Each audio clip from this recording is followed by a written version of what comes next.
नमस्कार, जय माता दी। मैं हूँ आपकी अपनी लाइफ डिज़ाइनर जीतू आचार्य। वृष राशि टॉरस की बात करते हैं, 2025 की बात करते हैं। नया साल है, नई उमंगें, नई तरंगे, नई सोच, न्यू कुछ करने का एक जज्बा, ये हर कोई लेकर के बैठा होगा। लेकिन क्या ये फ्रूटफुल होगा? कितना चेंज होगा आपकी ज़िंदगी के अंदर? क्या बदलाव करने की संभावनाएं हैं और क्या नहीं? सबसे पहले 2025 की बात करते हैं तो इंग्लिश कैलेंडर का साल है। कहते तो हम लोग यही है कि हिंदी कैलेंडर का साल को ज़्यादा मान्यता दी जाती है, जो कि संवत होता है। बिल्कुल, संवत जब बदलता है तो बड़े बदलाव भी होते हैं, लेकिन 2025 को भी तो इग्नोर नहीं किया जाता है, क्योंकि हर कोई सेलिब्रेशन तो 2025 का दिसंबर में ही तो कर रहा होता है, 31 दिसंबर को। तो उसको इग्नोर नहीं करते हैं, क्योंकि अंकों के हिसाब से 2025 का जो साल है ये मंगल का साल बन रहा है। लेकिन संवत के हिसाब से 2025 जो हमारा संवत की अगर हम बात करेंगे तो संवत 2025 नहीं होगा ना, तो संवत तो अलग हुआ हमारे हिंदी का। तो यहाँ पर संवत और न्यू ईयर का बहुत फर्क है। संवत तो हमारा चैत्र प्रतिपदा में जाकर के बदलेगा, लेकिन अभी जब हम बात कर रहे हैं 2025 की, तो हम ये प्रेडिक्शन 2025 के हिसाब से बता रहे हैं, संवत के हिसाब से नहीं। हाँ, संवत का इम्पैक्ट ये कि जैसे राजा की भूमिका पर आएगा हमारा एक ग्रह है, मुख्य ग्रह है राजकुमार, वो भी सूर्य राजा की गद्दी संभालेंगे। मंत्री भी राजा बन करके आए हैं, तो उसका इम्पैक्ट भी तो बहुत होने वाला है। लेकिन इन दोनों को जोड़ देंगे तो कुछ अलग ही इम्पैक्ट बन जाएगा। हम वृष राशि की बात कर रहे हैं, टॉरस की बात करते हैं, तो जिसके स्वामी होते हैं वो शुक्र होते हैं। वीनस बहुत खुश मिजाज रहने वाले प्लेनेट हैं। लेकिन सबसे पहले कि शुक्र जो है कितना घर आगे तक चलेंगे, कितनी राशियां बदलेंगे, कितनी राशियों में जंप करेंगे, दिसंबर तक पहुंचते पहुंचते ये कहाँ पर होंगे, कहाँ से अपनी जर्नी को शुरू करने वाले हैं, कौन सी राशि से इनकी ज़िंदगी जो है, जर्नी जो है, इनकी ज़िंदगी नहीं, जर्नी शुरू होगी। तो सबसे पहले इनकी जर्नी जो मीन राशि से शुरू, यानी शुक्र का मीन राशि का प्रभाव वैसे भी बहुत डिफरेंट होता है। शुक्र यहाँ पर उच्च स्थान पाते हैं, तो अच्छा हो गया ना। एक मीन राशि का शुक्र वीनस बहुत अच्छा होता है जब ये जर्नी स्टार्ट होगी। लेकिन दिसंबर में जाते जाते 2025 में ये धनु राशि में होंगे, यानी इनकी जर्नी मीन से शुरू होकर धनु तक रहने वाली है। गुरु की बात करते हैं, जुपिटर की बात करते हैं, तो ये जर्नी आपको मालूम है वृष से लेकर के मिथुन तक की ही रहने वाली है।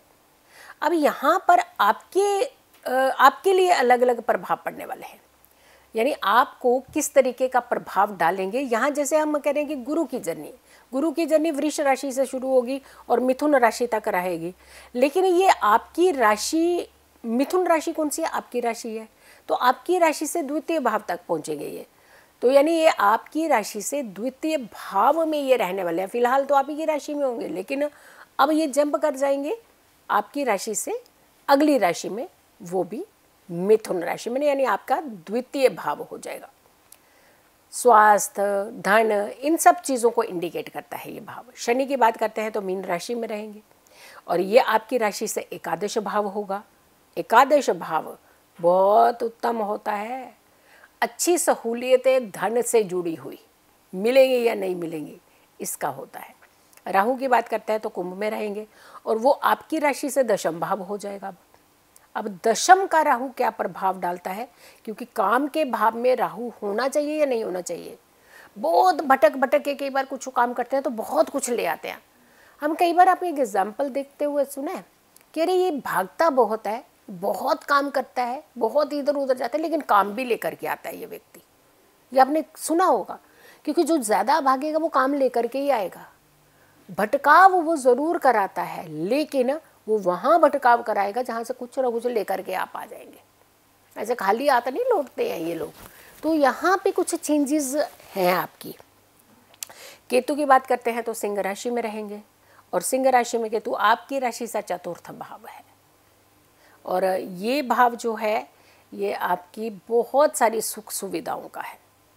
तो केतु डार्क है, क्या सुख सुविधाओं को बढ़ने देगा या नहीं, इसके ऊपर भी नजर डालेंगे।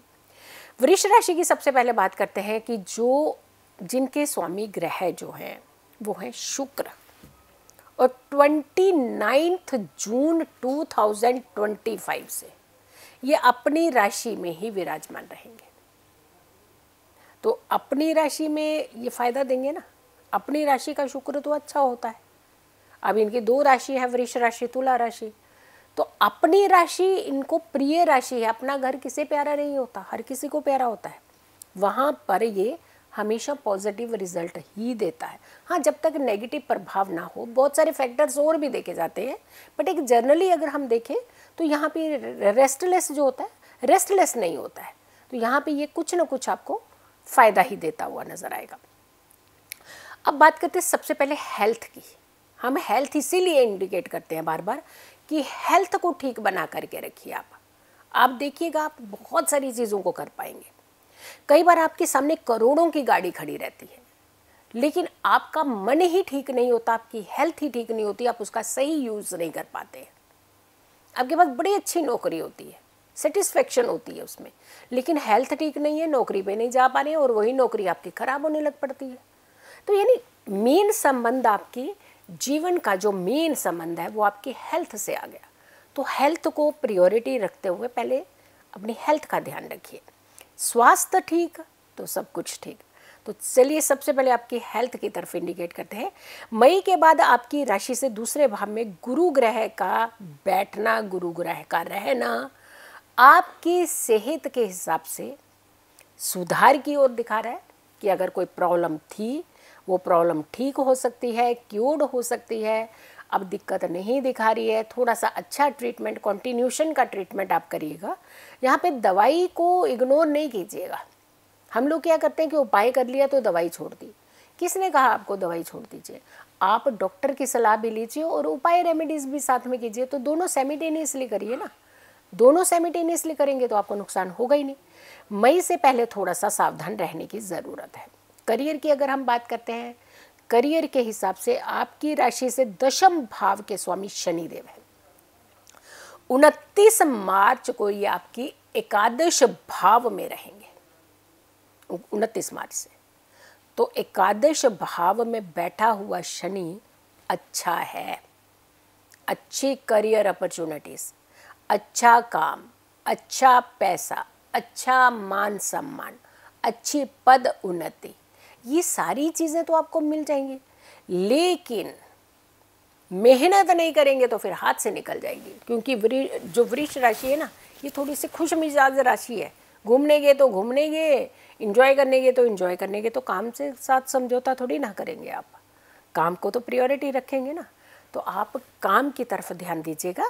थोड़ा सा अगर अटेंटिव होकर के काम करेंगे तो धन भी बढ़ेगा, नई नौकरी भी मिल जाएगी, प्रमोशन भी मिल जाएगी, बिजनेस भी बढ़ जाएगा, तो सब कुछ अच्छा हो सकता है। यानी फाइनेंशियल कंडीशन सबसे बड़ी बात है कि आपकी बढ़ेगी, क्योंकि 14 मई के बाद से जब गुरु अपनी राशि बदलेंगे तो आपकी राशि से वो द्वितीय भाव हो जाएगा, सेकंड हाउस। सेकंड हाउस धन का हाउस होता है, मेहनत से कमाया हुआ धन, तो ये द्वितीय भाव है। तो यहाँ पर जब वो बैठेगा तो इसका मतलब है कि आपके लिए धन के द्वार खोलेगा। बट हाँ, थोड़ा सा कंट्रोलिंग जो है उसे आपने करनी है काम को लेकर के। प्रेम की अगर हम बात करते हैं तो ज़रा संभल करके रहिएगा मई तक, क्योंकि मई के बाद में ही आपकी चीज़ें जो हैं वो थोड़ी सी अच्छी होंगी। मई से पहले कुछ उठापटक सी हो जाएगी, और उठापटक हो गई तो फिर रिश्ता बिगड़ जाएगा। तो कोशिश कीजिएगा अपने रिश्ते को संभाल करके रखिए। पारिवारिक स्थितियों की अगर हम बात करते हैं तो नॉर्मली आपके लिए बेहतर रहने वाला है, इसमें कोई दिक्कत नहीं आ रही है। इनफैक्ट आप कहीं टूरिंग आपकी ज़्यादा रहेगी, और वो भी परिवार के साथ रहेगी, काम भी करेंगे, अच्छा होगा। सब कुछ मिला करके काफ़ी हद तक ये चीज़ें आपकी कंट्रोल में भी और अच्छी रहने वाली हैं 2025 में। तो टेंशन ख़त्म हो गई ना आपकी कि 2025 ख़राब नहीं है। अब देखिए, छोटे छोटे ग्रहों के कॉम्बिनेशन आएंगे तो हो सकता कुछ चेंजेस हों, तो वहाँ थोड़ा से आपको उपाय कर लेने जो हम आपको अभी बताने वाले हैं। 2025 पूरा साल आपको कौन सी आराधनाएं करनी चाहिए, किस देवी देवता को आपको मना करके रखना चाहिए। सबसे पहले तो अपने कुल देवी देवता या ग्राम देवता, ग्राम मीन्स गांव के देवता, तो अगर आप उन्हें आप पूजा भक्ति जो समय समय पर जो भी आप चीज़ें चढ़ाते हैं वो चढ़ानी चाहिए, वहाँ जाना चाहिए, माथा टेकना चाहिए, क्योंकि इनमें शक्तियाँ हैं। पहले तो ये आराधनाएं करनी चाहिए, और दूसरे एक आराधना और करनी चाहिए, माँ दुर्गा का ध्यान करना चाहिए, माँ दुर्गा का चालीसा पढ़ना चाहिए, दुर्गा के 32 नाम का जाप करना चाहिए। ये बहुत अच्छा रहेगा आपके लिए। और ये अगर आप कंटिन्यूशन में करते रहते हैं तो यकीन मानिए बहुत सारी चीज़ें आपकी बहुत अच्छी और अच्छी और अच्छी और अच्छी हो सकती हैं। सो 2025 को अपने खुशनुमा बनाए, लेकिन अपने जीवन के अंदर कुछ चेंजेस लाने के लिए थोड़ा धैर्य रखिएगा, शांत रहने का प्रयास कीजिएगा, पॉजिटिव रहने का प्रयास कीजिएगा। वीडियो को बहुत सारे लोगों को ज़रूर शेयर कीजिएगा। हमारी अगली राशि है मिथुन यानी जेमिनी। अगली राशि का इंतज़ार करें, तब तक के लिए नमस्कार, जय माता दी।